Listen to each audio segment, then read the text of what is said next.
All right, so here we go. This is just, once we have, part of the lesson was learning that that is an E7.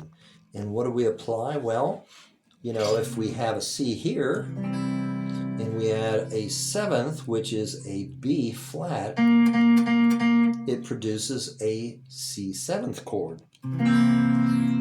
Right there is a C, that is my root note. As we've learned with intervals, we bring it up a full step, goes from C to D. So this is D, I add the C here, and now I have and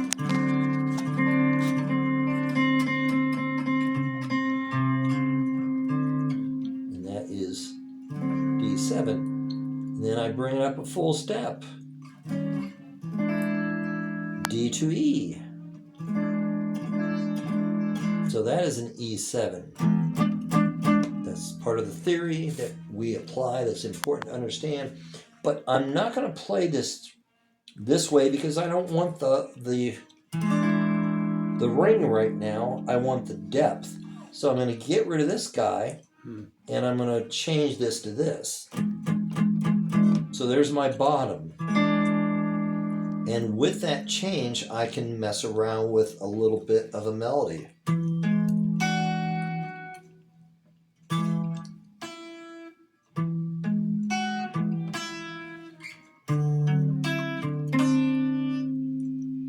Okay, so fooling around with these sevens, we now can look at a new chord, and it is an E something crazy, I don't know, but all we're going to do is we're going to play this bottom, the seventh part of the E chord, and we're going to add this 8th fret on the B string, which is a G, and then we're going to play off the bottom E.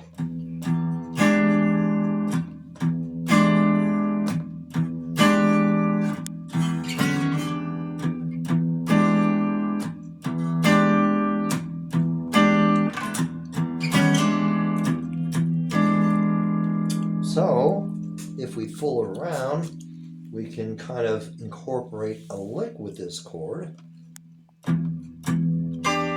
That's 1, that's 2, that's 3, and now we're going to go to 5 on the E, hammer on to 7, next string, hammer on from 5 to 7, and then we reach this note, which is a G, we're going to pull it, and then we're going to come back and shake our E. That was this.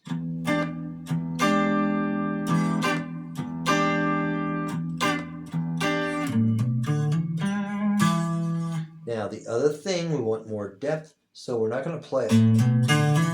We're going to right hand mute it. But that only applies to the box here on 6 and 5. We open up.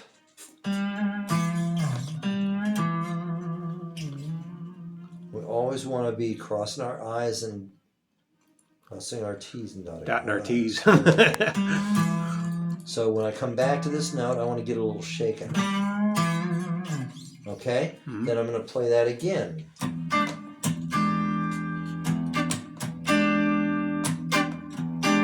Right hand mute. Now we're not going to bend. Then we're going to slide from this G down to the E.